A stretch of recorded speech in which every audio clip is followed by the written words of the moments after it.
I was 21 years old, I could only speak English, which is typical for those of us from English-speaking countries. And I had many reasons why this was going to be the case for me for the rest of my life. And I was very confident of this because I had no natural talent, I had a very bad memory, I couldn't travel to the country yet, I was too old, I felt too old, and I was sure that I was going to frustrate the native speakers and embarrass myself. And on top of this, in school, I did really poorly with languages. So I did actually get the opportunity to get into languages after I graduated university with a degree in electronic engineering, still only able to speak English. I moved to Spain, and I figured this is it. This is going to solve my problems, living in the country. No. 6 months later of living in Spain, couldn't speak any Spanish.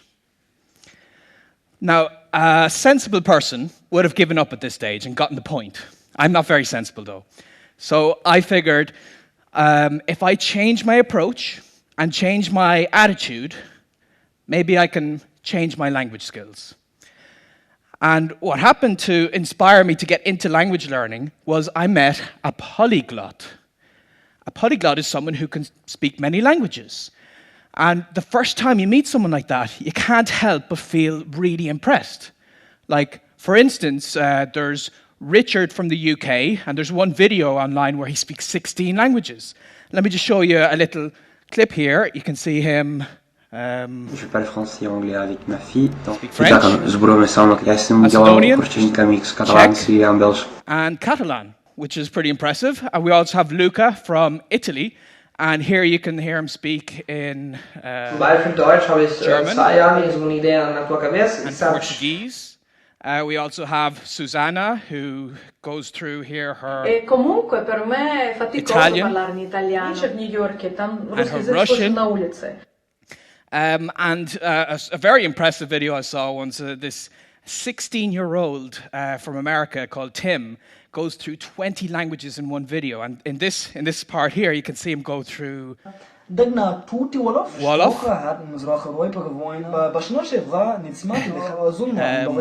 Yiddish, Hebrew, Arabic, Turkish, Swahili, and Hindi. So, wow. I met someone like this and I was so impressed. I thought to myself, you know, I want to be like that. But the reason I wanted to be like that is because I wanted people to think I'm smart, to be impressed with me. And I met this polyglot at the start of my time in Spain, and with this very superficial motivation, just because it would be cool to learn a language, I failed. So what I discovered after those 6 months is one of the biggest problems we have in language learning, but we don't know it, and that's motivation. A lot of us start with the wrong motivation to learn a language. We're learning the language just to pass an exam, to improve our career prospects, or in my case, for superficial reasons, to impress people. And what I found is those polyglots I've just shown you in the video, the reason they're learning the language is because they're passionate about that language. They're passionate about the literature and the movies and being able to read in a language and, of course, to use it with people. And when I changed that priority of using the language of people, I was able to learn the languages myself. But there are a lot of things that people feel would not allow them to learn language. So I want to go through, I think there's 5, I asked a lot of people, there's 5 major reasons they'd never get into language learning. So let me go through some of these here. The first is that they've no language gene or talent. No language gene or talent. Well, what does that mean? I mean, sometimes this is actually just a self-fulfilling prophecy. In my case, when I hadn't learned language growing up, or the 6 months of failed learning Spanish, it was just me telling myself, I don't have the language gene, so there's no point in really doing any work in the language. Because I didn't put the work in, I didn't learn the language. It's just a vicious circle. It's all in your head. There's no language gene. We all have it already. But let's just imagine some people that would do better, because we've seen in school people advance faster than the rest of the crowd. So let's say there's some inborn trait that gives someone a 20% advantage over the rest of the people. Good for them. But that doesn't mean that you can't. It just means you have to work 20% harder.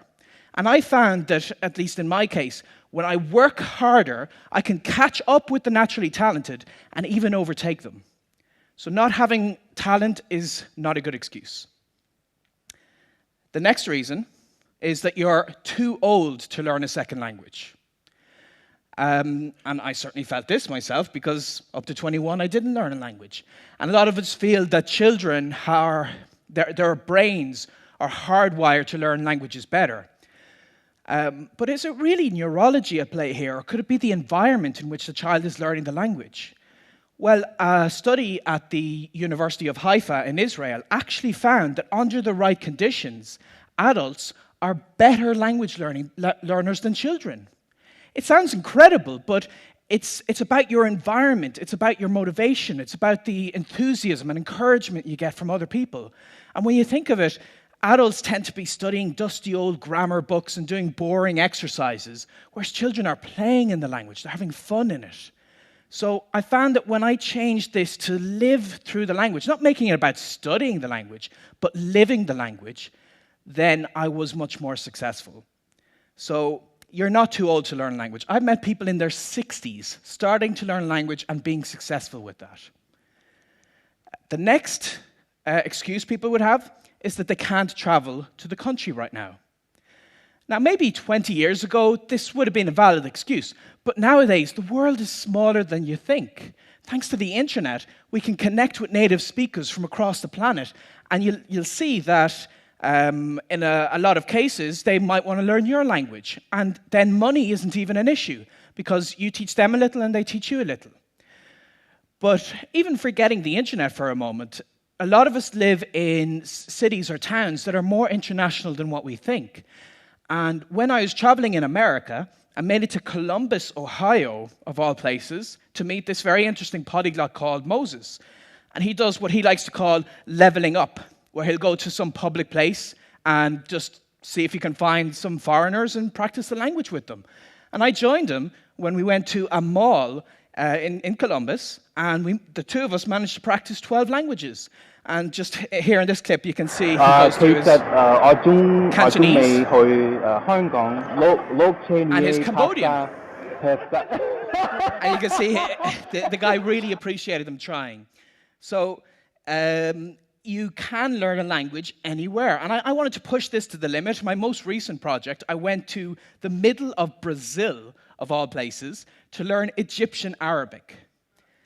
And I succeeded because even though there were no Egyptians around me, I got on Skype and I talked for 1 or 2 hours a day, and I managed to go up towards conversational levels. So no, not being able to travel to the country is not a good excuse. The next one people might give is they've got bad memory for learning all that vocabulary. And this was certainly what I felt, because when I first tried to learn Spanish, I'd get a big list of words, I'd try to go through them, and I forget them very quickly. But research on memory capacity has found that it's better when you revise these words with the right frequency. And there's this technique called spaced repetition, where you learn the word, you revise the word just before you would forget it. And it looks something like this forgetting curve. The red line is what typically happens when you first see a word, but to get it into your head and stuck there permanently, then just review it to make sure it goes, review it 1 day later, then a week later, and then a month later. And there are apps on your smartphone, and there's free programs you can download that help you time all of this. So that's great, but you can learn the words faster and better if you combine this with an image association technique. So for instance, let's say I wanted to learn that the Spanish word for to fit is caber. Well, what if I imagined then that it's barely possible to fit a bear in a cab? Caber is to fit. So you do this for a lot of words, and it actually gets very easy with time, and you can learn vocabulary instantly. So no, having a bad memory is not a good excuse. Next, and I think the most important one that people always say is that they're going to frustrate native speakers. And this is just so not true. I've been to many places, I've spoken to many people, and every time I attempt to use their language, they're overjoyed. They're so pleased that I'm even trying. And I just feel like, especially adults, when we learn a language, we're such perfectionists. We want everything to be just right. And perfectionism is a really bad thing in language learning, because a language is a means of communication. It's a way to get to know new people and new cultures. And when you embrace this, it's okay to make mistakes. And I actually have a goal to make at least 200 mistakes a day, because then I know I'm getting somewhere, I'm using the language. So embarrass yourself. Go out there, talk to people. It's okay. When do you think I was learning a language better? Here or here? So anyone can indeed learn a language when you use it with people, and it's okay to use it early. And this is so important that you don't have to wait until you speak the language perfectly and fluently and so on. You can get into it sooner than you'd expect. And it opens up so many doors to these other cultures. So for instance, after I'd learned that Arabic in Brazil, I made it to Egypt, and I made it all the way deep into the Sahara Desert. I sat down in the sand with an Egyptian, and I had some tea, and we had this nice little chat here. Wow. ميدان تحرير صغير كبير مش كبير ميدان تحرير مش مصر ايوه مصر كبيرة. And there I'm just saying that Egypt is so much, it's so vast, it's so great, it's so much more than just Tahrir Square in Cairo. And now when I was speaking with him, I used the wrong word here and there, and I conjugated the wrong verb every now and again, but that's okay, because even with this conversational level, I had this fascinating conversation with him. And I've done this with other cultures and other languages. I even managed to learn a little American Sign Language. And here you can see, Juliana had asked me, why didn't I learn Irish Sign Language? And I said, because when I'm in Ireland, I like to improve my Irish or my Gaeilge, which I can then speak here. Maar dúirt me tá mé taistil le Gemlín. So that was me on Irish radio saying about my travels and whatever. And I learned Irish for 10 years in school, and I wasn't able to say the most basic phrases after that. But as an adult, I went back to Ireland and I embraced using the language as a beginner. And that helped me to reach this stage. And it's okay to be a beginner, it's okay to be conversational. But when you take this on, you take it to the next level, then you can reach very well. I mean, I've got very good level in French, Spanish, a couple of languages. I've worked as a professional translator, and like here I'm having a quick Parfois chat j'ai in French. passé 1 heure pour trouver une traduction. Ah oui, bien sûr. And that's great. That's what everybody thinks of when they're getting into language learning. They think, that's what I want to be. I want to be at this very high professional level, have deep philosophical conversations. And that's fantastic. And yeah, it's impressive when you see people like that. But rather than being impressive, I think it's so much better when you embrace the beginning stage of language learning. And one of the most amazing experiences I've had was when I was in China on the train, 2,000 kilometers deep into China, and I had a basic conversation of what's your name? And it turned out I was given my Chinese name there on the train. And look, this is how it went. 你叫什么名字？ What's your name? 我叫 Benny I'm Benny. Benny 我没有中文 I don't have a Chinese name. 我们是蛮 And then Li Hui says, I'll tell you what, your name is Bunling.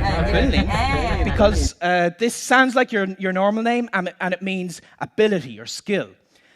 And you know, I could have that conversation even with a basic conversation level of Chinese. And I do have the ability, I do have the skill to learn language, but I always did. We all always do. And the reason I have this skill is not because I was born with it and others weren't. It's a decision I made. And the problem a lot of us face is we feel that we're better studying and preparing for speaking a language someday. Because if we do it too early, the world would end from all this frustration we cause people. There are 7 days in a week, and some day is not one of them. I say, rather than see if the world will end, a whole new world will begin if you try to learn a new language. So I hope you'll give it a try. Thank you.